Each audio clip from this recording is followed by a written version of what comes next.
Student इस video के हम असीं सीखण जा रहे हैं कि how to construct the perpendicular bisector of a given line segment कि सानू एक जो लाइन सैगमेंट गिवन है कोई लाइन गिवन है तो उन्होंने एक होर लाइन किवें ड्रॉ कर सकते हैं जिहड़ी उस लाइन के परपेंडिकुलर भी होवे तो उन्होंने बाइसैक्ट भी करती होवे दो इक्वल सैगमेंट्स के विच कट करती होवे उस लाइन सैगमेंट में। सो जस्ट मैं इत्थे तुहानूं ड्रॉ करके दिखाना है।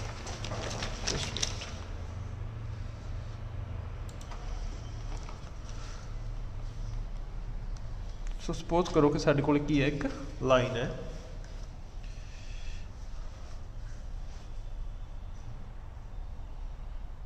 वो जो लाइन है असी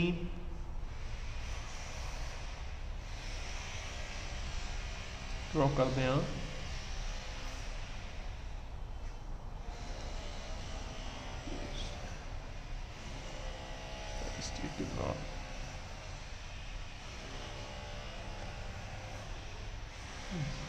इतों मेयर करना स्टार्ट करते हैं तो 6 तक ड्रॉ करते हैं। ठीक है, सो साडे कोल जो लाइन है वो कितनी है 6 सेंटीमीटर लाइन है। ठीक है, सो इस लाइन का मैं नाम दे देना आ ए ते बी। जो ए बी लाइन है ये तुहानूं मैं तुहाडे सामने ड्रॉ की है ये 6 सेंटीमीटर की लाइन है। हुण इस लाइन नूं असीं किवें ड्रॉ करना है इहदा परपेंडिकुलर बाइसैक्टर किवें ड्रॉ करना है जस्ट वो भी असीं कंपस की हैल्प के नाल ही ड्रॉ करना है। जस्ट देखो इत्थे कि तुसीं हुण कंपस जिहड़ी खोलनी है वो इस लाइन दे जो इहदा लाइन है इहदा लेंथ है उहदी हाफ लेंथ तो ज़्यादा खोलनी है। उहदा रीजन भी मैं दस दूँगा क्यों। सो जस्ट आइडिया के नाल जो इत्थे तुहाडी हाफ तो ज़्यादा है ठीक है जस्ट इन्ना देखना है। ठीक है, हाफ तो ज़्यादा है तो इन नहीं खोलनी, जो हाफ तो घट खोलोगे तो फिर वो दिक्कत आएगी वो मैं बाद में दसदा। सो सब तो पहला इनू खोल लिया तुसी। So taking B as a centre. ठीक है, बी नू जो असी सेंटर लिया सो ठीक है बी नू सेंटर लैके एक आर्क ड्रॉ करनी है, फिर ए नू सेंटर लैके एक आर्क ड्रॉ करनी है। सिमिलर अदर साइड के उपर की करना है तुसी बी नू सेंटर लैके एक आर्क ड्रॉ करनी है, सिमिलरली ए नू सेंटर लैके एक आर्क ड्रॉ करनी है। ठीक है, हुण साडे कोल दोनों साइड से आर्क इस तरीके नाल ड्रॉ करनी आ कि जिहड़ी आर्क ए नू सेंटर लैके ड्रॉ की सी ते जिहड़ी आर्क बी नू सेंटर लैके ड्रॉ की सी दोनों आपस दे विच इंटरसैक्ट करनियां चाहिदियां। ठीक है, हुण जिवें इत्थे इंटरसैक्ट करनियां ते साडे कोल दो पॉइंट ऑफ इंटरसैक्शन आ गए। सो इन्हां दोनों पॉइंट ऑफ इंटरसैक्शन नूं आपस दे विच असीं ज्वाइन कर दांगे तां साडे कोल की आएगा एक परपेंडिकुलर बाइसैक्टर आ जाएगा। सो इन्हां दोनों पॉइंट्स नूं ज्वाइन करना है जस्ट तो we will get a perpendicular bisector of a line A B. हुण सपोज करो कि जिहड़े पॉइंट्स के उपर इंटरसैक्शन हुई सी इस पॉइंट में दे देना पॉइंट पी तो दूसरे पॉइंट में दे देना पॉइंट क्यू। ये मैं पॉइंट सेम रख रहे हैं जो थोड़ी बुक के उपर है, बुक का पेज नंबर है 190। ठीक है, सो 190 के उपर ये सॉल्व है। हुण इत्थे देखो कि मैं यदि जस्टिफिकेशन किवें दूँगा कि जो असीं ये पी क्यू ड्रॉ किया वो ए बी का परपेंडिकुलर है। देखो की होएगा जस्ट तुसीं की करना है पहला सब तो इन्हां दोनों नूं ज्वाइन कर दो। सो इन्हां दोनों नूं ज्वाइन किया, पी ए नूं ज्वाइन किया, सिमिलरली पी बी नूं भी असीं ज्वाइन करांगे इत्थे।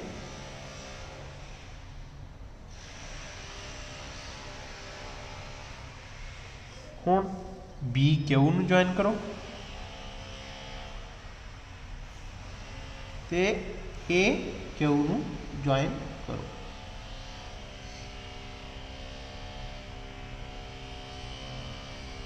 सो इस तरीके दे नाल ये दोनों ज्वाइन कर देते। हुण देखो सब तो पहला तो असीं ये प्रूव करांगे कि जिहड़ा ट्रायंगल है उपर वाला ये नीचे वाले ट्रायंगल दी की है सॉरी इधर वाला पी ए क्यू ए वाला जिहड़ा ट्रायंगल है तो जिहड़ा पी बी क्यू ट्रायंगल है ये दोनों ट्रायंगल नूं असीं कॉन्ग्रुएंट प्रूव कर देंगे। जो असीं इन्हां नूं कॉन्ग्रुएंट प्रूव करांगे तो साडे कोल एक चीज़ आ जाएगी कि इन्होंने जोड़े कॉरसपॉन्डिंग पार्ट्स आ वो भी सारे की होंगे इक्वल होंगे। हुण जो कोरस्पोंडिंग पार्ट्स इक्वल हो गए तो साडे कोल जिहड़े इन्हां दे एंगल्स हैं जिवें ए वाला एंगल तो ए वाला एंगल इक्वल हो जाने, ए वाला एंगल तो ए वाला एंगल इक्वल हो जाने। फिर असीं की करांगे, देखो फिर ए ट्राइंगल लवांगे उपर वाले हाफ नूं ए पी तो इत्थे सेंटर दे विच मैं पॉइंट लिया M. So A P M वाला ट्राइंगल तो पी बी एम वाला ट्राइंगल, इन्हां दोवां नूं आपस में कॉन्ग्रुएंट प्रूव करांगे। इन्हां दोनों नूं जो असीं कॉन्ग्रुएंट प्रूव कर दिता, ठीक है, वो किवें करांगे, ए वाली लाइन दे इक्वल है, ठीक है, क्यों, क्योंकि जिहड़े आर्क्स असीं ड्रॉ कीतियां हैं उन्हां दा radius same, arcs of same radius, ये रीजन है। फिर पी एम तो पी एम इन्हां दोनों ट्राइंगल कॉमन है, दो चीज़ां हो गई, साइड तो साइड हो गई, तो दोनों के साइड के विचकार वाले एंगल जिहड़े आ वो वाले ये भी की होणगे इक्वल होणगे, क्यों, बाय सिंपलिसिटी जिहड़े असीं प्रूव कर चुके हैं। ये पूरा पी ए क्यू तो पी बी क्यू ट्राइंगल नूं कॉन्ग्रुएंट प्रूव करने तो बाद, तो ये दोवें एंगल भी सेम आ, ये साइड ये इक्वल आ, जे ए पी एम तो कॉमन आ, ऑबवियसली इक्वल ही होणगीआं। सो जदों साडे कोल ये दो ट्राइंगल कॉन्ग्रुएंट आ गए तो बाय सीपीसीटी अगेन, सीपीसीटी की है corresponding parts of congruent triangle, इन्हां दे भी दोनों ट्राइंगल के सारे जिहड़े भी पार्ट्स हैं वो की हो जाणगे इक्वल हो जाणगे कोरस्पोंडिंग पार्ट्स। हुण ये की है, ये वाला एंगल जिहड़ा आ वो इस एंगल दी इक्वल हो जाएगा, इस एंगल के इक्वल होने तो बाद साडे कोल एक होर एक्सियम हुंदा है कि ये एक लाइन के उपर जिन्ने भी एंगल बनते हैं उन्होंने सम की होंदा 180 के इक्वल होंदा है। हुण इत्थे दो एंगल बनते हैं, सो लीनियर पेयर असीं यूज़ कर सकते हैं इत्थे। सो ए वाला एंगल तो ए वाला एंगल दोनों प्लस कर दिए, then their sum will be equal to 180 degree. तो दूसरे नंबर पर जिहड़ा ये दो ट्राइंगल्स नूं असीं कॉन्ग्रुएंट प्रूव कीता आ, उहदे विच की है, ये दोनों एंगल बराबर भी आ, सो दोवां दा सम करांगे वो बराबर आ जाएगा 180 दे, दोवें इक्वल भी आ, सो दोवें नूं बराबर 180 नूं दो हिस्से वंडीए तो वो कितना आउंदा है 90। सो देखो इत्थे की होया, जदों तुसीं ए ट्राइंगल नूं ते ए ट्राइंगल नूं कॉन्ग्रुएंट प्रूव किया, उन्हें शो कर दिता कि ए एम तो बी एम इक्वल आ। एक चीज़ प्रूव होगी कि जिहड़ा पी क्यू है उसने ए बी नूं दो बराबर हिस्सों वंड दिता है, क्योंकि ए एम तो बी एम असीं प्रूव कर चुके हैं कि इक्वल है। दूसरे नंबर पर असीं हुण प्रूव करना है कि ये एंगल 90 डिग्री का, वो किवें प्रूव होएगा, लीनियर पेयर लिया, दोनों एंगल सम 180 के बराबर आ गया, दोनों एंगल बराबर आ, सो दोनों इक्वल 90 90 के होंगे, 90 90 दोनों प्लस कर दो, 90 + 90 इज इक्वल टू 180। सो ये सारी जो मैं इत्थे ब्रीफ किया है उन्होंने मैं इत्थे शो करता है, प्रूव करता है, ठीक है। तो जस्ट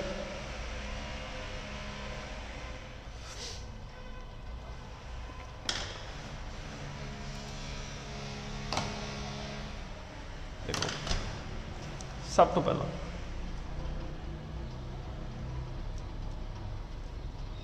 सो नीचे से ऊपर पॉइंट है P, नीचे की है पॉइंट Q है। इन ट्राइंगल असीं गल करांगे हुण, in triangle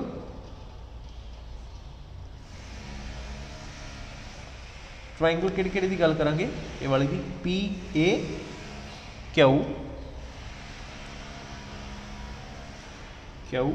and triangle P A Q and P B Q, P B ते Q। सो इन्हां दोनों ट्राइंगल दे विच देखो साडे कोल की है, इन्हां दोनों ट्राइंगल की जे गल करिए तो साडे कोल की है P A Q ते P B Q दे विच A P is equal to A P जिहड़ा आ वो किहदे बराबर है, B P they.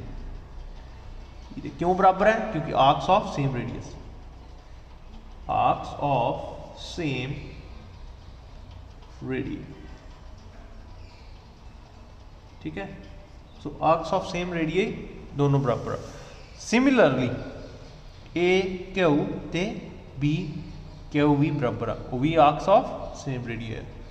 So A Q is equal to कि पी क्यू दे, सेम जो जस्टिफिकेशन है यही है रीजन कि दोनों की आर्क्स ऑफ सेम रेडियस है, तो रेडियस की सेम है दोनों के। हुण इस तो नैक्सट की है, जिहड़ा पी क्यू है वो दोनों दे विच कॉमन है, so P Q is equal to P Q common. So ये हो गया दोनों कॉमन हो गए। सो ये रीजन इहदा हो गया। हुण this implies that triangle A P Q is equal to triangle congruent to triangle B P Q, और you can also write P triangle P A Q is congruent to triangle P B Q, जो तुसीं दोनों triangle की गल की सी। हुण ये दोनों ट्रायंगल साडी की हो गया कॉन्ग्रुएंट हो गया। सो दिस इंप्लाइज दैट ये की इंप्लाई करता है इत्थे कि जिहड़े इन्हां दे एंगल्स आ those angles are also the corresponding angles are also equal. हुण this imply angle A P Q, जिहड़ा एंगल ए पी क्यू है वो किहदे बराबर आएगा एंगल बी पी क्यू दे, बी पी क्यू दे by C P C T आ गया। ठीक है, सो असी ये प्रूव कर दिता कि ये वाला एंगल दे इक्वल है। सो मैनू एक जस्ट इतने पॉइंट दे दांगा, पॉइंट नंबर 1। नैक्सट की होएगा हुण देखो, नैक्सट इन ट्रायंगल छोटिया की गल करिए जी उपर P A M and triangle P B M, P A M तो पी बी एम दूसरे ट्रायंगल की जो आप गल करिए उन्होंने की है A P is equal to B P. ठीक है, इतने असीं ये लिखा हुआ है। दोबारा तुम सेम रीजन दे सकते हैं, आर्क्स ऑफ सेम रेडियस। ठीक है, सेम रेडियस दियां दोनों आर्क्स आ। हुण इस तो नैक्सट की है पी एम जिहड़ा आ वो कॉमन आ जाएगा इस केस दे which, P M is equal to P M. क्यों कॉमन है, कॉमन है। हुण इन्हां दोनों साइडां दे विचकार वाला जिहड़ा एंगल है वो की है angle A P M, angle A P M वो किहदे बराबर आ गया एंगल बी पी एम दे, बी पी एम दे, एंगल बी पी एम दे। So angle A P Q तो B P Q, A P Q तो ए पी एम एक ही आ, बी पी क्यू तो बी पी एम भी एक ही आ। ठीक है, proved above.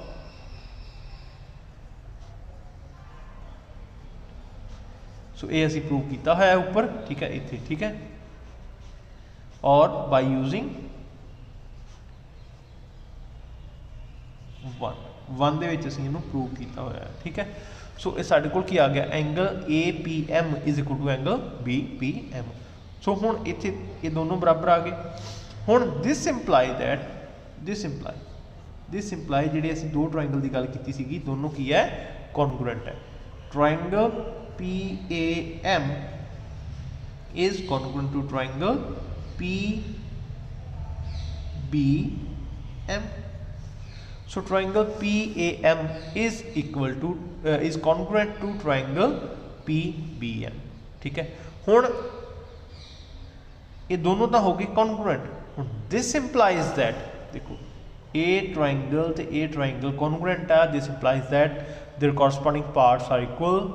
So this means that AM is equal to BM। so this imply AM is equal to BM। ठीक है, बाय CPCT। सो हुण तुसीं इत्थे देख सकते हो कि एक चीज़ तो असीं प्रूव कर दी की है वो कि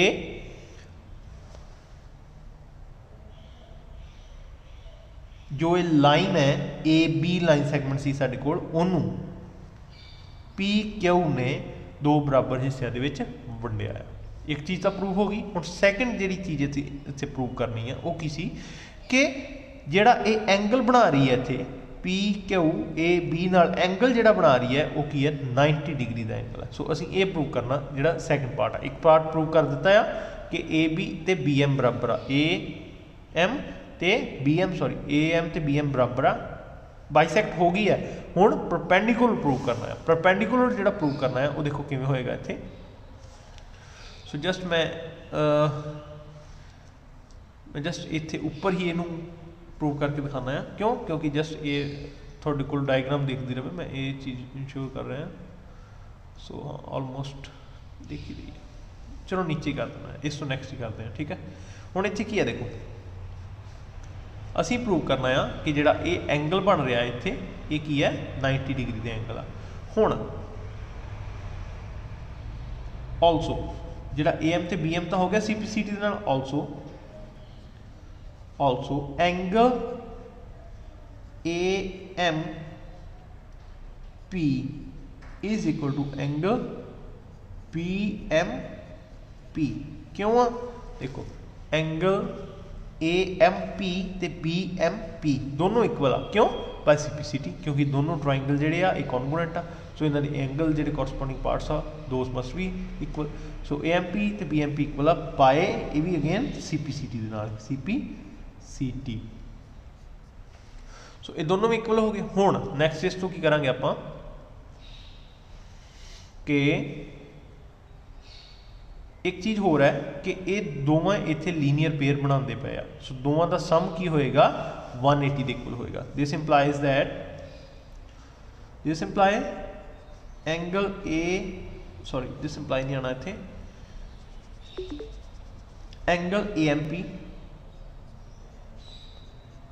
plus angle BMP is equal to 180 degree. क्यों आए 180 डिग्री रे? Because linear pair.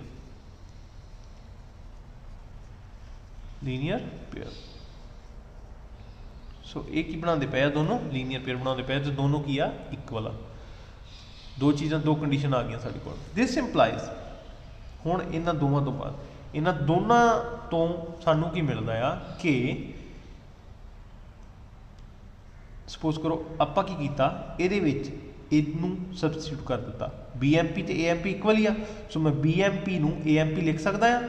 सो वो की होएगा this implies AMP as it is AMP इदा दा इदा लिखा रहने देता प्लस BMP जिहड़ा AMP दे इक्वल ही आ। सो मैं BMP की जगह ते AMP लिख दिता। सो एंगल AMP सो दोनों के बराबर है 180 डिग्री के बराबर है, ठीक है। हुण दिस इंप्लाई AMP दो बारी प्लस करांगे तो 2AMP बन जाना, 2 टाइम्स एंगल AMP वो के बराबर आएगा इज इक्वल टू 180 डिग्री के बराबर आ गया। हुण दिस इंप्लाइज नैक्सट फर्दर हुण इस तो सानू की पता लगता है कि एंगल AMP जिहड़ा एंगल AMP है वो के बराबर है 180 डिग्री डिवाइडेड बाय 2। सो 2 ना जो असीं डिवाइड करांगे 290 आ गया साडे कोल इत्थे। So this implies angle AMP is equal to 90 degree. This implies हुण देखो एंगल AMP आ गया 90 डिग्री के बराबर, तो obviously angle BMP will also be equal to 90 degree. So angle BMP is equal to 90 degree. So हुण आपां diagram देखते हैं। देखो एंगल AMP वो भी 90 आया, BMP वो भी कितना आया 90 आया। मोर ओवर साडे कोल ये भी आ चुका है, असीं ये प्रूव कर चुके हैं कि जे AM ते BM इक्वल आ। सो AM ते BM इक्वल आ। सो इस तरीके नाल असीं एक लाइन का परपेंडिकुलर बाइसैक्टर ड्रॉ कर सकते हैं। तो उसकी जस्टिफिकेशन भी इत्थे मैं तुहानूं समझा दी है। बुक दे विच पेज नंबर के उपर पेज नंबर है 190 के उपर अवेलेबल है।